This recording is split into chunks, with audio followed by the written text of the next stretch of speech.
कोई भी लैंग्वेज सीखना वास्तव में बहुत आसान है। आप इस वीडियो को देखकर शुरू करें, फिर स्क्रीन पर नजर टिकाए रखें। फिर एक ऐसी भाषा चुनें जिसे सीखने का आपके पास कोई खास कारण न हो। एक पाठ पढ़ें, उसे भूल जाएं और फिर यह खोजें कि 6 हफ्तों में भाषा कैसे सीखें। यह वीडियो शायद किसी यूट्यूबर ने बनाया हो जिसने यह भाषा 6 साल में सीखी होगी। लेकिन अगर आप वास्तव में कोई भाषा सीखना चाहते हैं तो यह सुनिश्चित करें कि आप इसे गलत कारणों से नहीं सीख रहे हैं। निश्चित रूप से अगर आप कोई कठिन भाषा सीखते हैं तो यह शायद बहुत से अनजान लोगों को प्रभावित करेगा और इससे आपको YouTube पर बहुत सारे व्यूज और सब्सक्राइबर भी मिल सकते हैं। हो सकता है कि कुछ लोग इससे पैसे भी कमाते हों। लेकिन अगर आप शुरुआत कर रहे हैं तो आपको ऐसी भाषा चुननी चाहिए जो आपके लिए पर्याप्त आसान हो ताकि आप इसे सीखने में मजा ले सकें। इसे ऐसा काम न बनाएं जिसे करने में आप ऊब जाएं। सही भाषा का चुनाव कैसे करें? आपकी सफलता के अवसर बढ़ाने के लिए यहां एक चार्ट है जो लोकप्रिय भाषाओं को दिखाता है कि एक अंग्रेजी बोलने वाले के लिए इन्हें सीखने में कितना समय लगता है। अगर आप यह तय नहीं कर पा रहे हैं कि कौन सी भाषा सीखनी चाहिए, तो मैं आपको स्पेनिश, फ्रेंच, इंग्लिश या रशियन चुनने की सलाह दूंगा। ये केवल अंग्रेजी बोलने वालों के लिए सबसे आसान भाषाएं नहीं हैं, बल्कि कई देशों में इन्हें आधिकारिक भाषा के रूप में बोला जाता है। मुझे नहीं पता क्यों, लेकिन यह शायद सिर्फ एक अजीब संयोग है।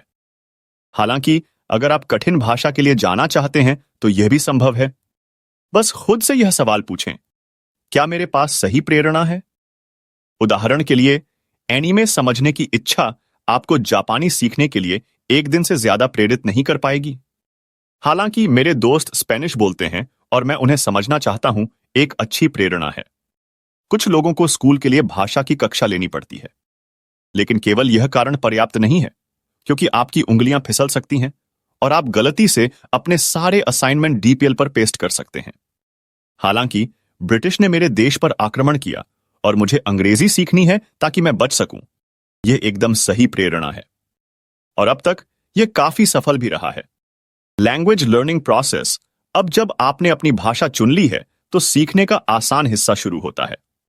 आमतौर पर इंटरनेट पर लोग आपको बताएंगे कि किसी भी भाषा को सीखने का सबसे तेज तरीका है कि आप किसी भाषा साथी, शिक्षक या दोस्त को खोजें जो आपके साथ बैठकर बात करे। और जबकि यह सबसे तेज तरीका हो सकता है, यह मानव बातचीत की आवश्यकता होती है। तो इसके बजाय यहां एक तरीका है जिसे आप अकेले घर पर कर सकते हैं और किसी भाषा में पारंगत हो सकते हैं। 1. Learn the basics. यह वास्तव में एक आसान कदम है, लेकिन कई लोग इसे 2 या 3 डुओलिंगो पाठ करके छोड़ने की कोशिश करते हैं। दूसरे लोग YouTube पर कोरियाई कैसे सीखें जैसे 138 वीडियो देखकर अटक जाते हैं, जिनमें से एक भी वीडियो कोरियाई के एक भी शब्द को नहीं सिखाता। लेकिन पूरे समय आपको केवल एक शुरुआती पाठ्यपुस्तक खोजनी थी जिसमें अभ्यास के लिए सवाल हों। इसे पूरा करने में आपको 1 महीना लग सकता है, लेकिन आपकी प्रगति 2 साल के डुओलिंगो या अमेरिका के स्कूल के 12 साल के बराबर होगी।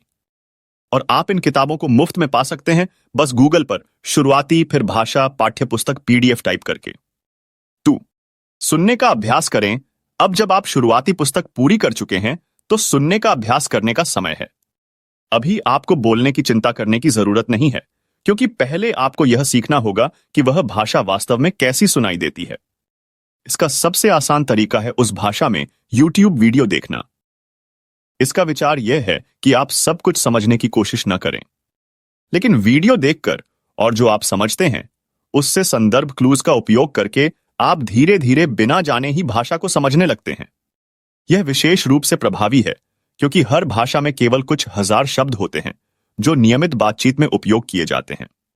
तो समय के साथ आप हर वीडियो में एक ही कुछ शब्द और वाक्यांशों को पहचानने लगेंगे और आप कुछ भी देख सकते हैं जब तक वह रोचक हो और आप उसे कम से कम 30% समझ सकें।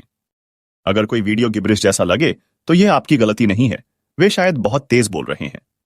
इसका समाधान करने के लिए बस YouTube के सर्च बार में आसान शब्द जोड़ें और तुरंत ही आपको ऐसे वीडियो मिलेंगे जिन्हें आप समझ सकते हैं।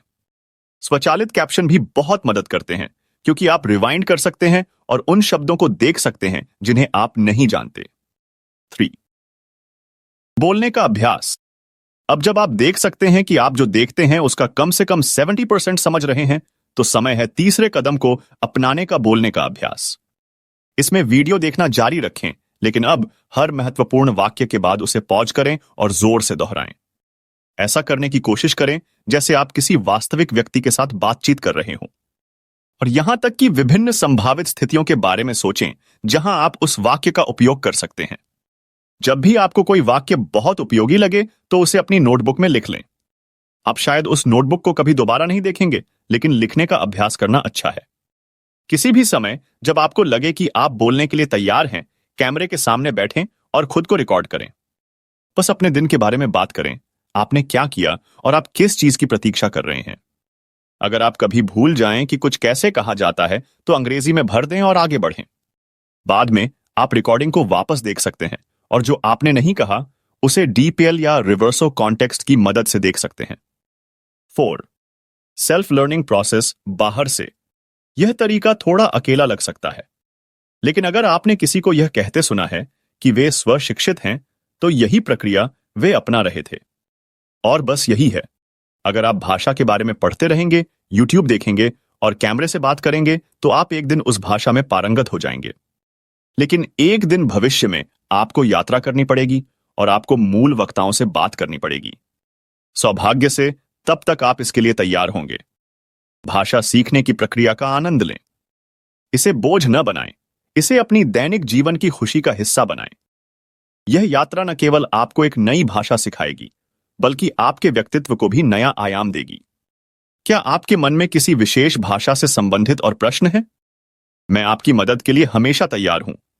वीडियो देखने के लिए बिग थैंक यू। अगर वीडियो पसंद आया है तो इस चैनल को like, share, subscribe and comment जरूर करें।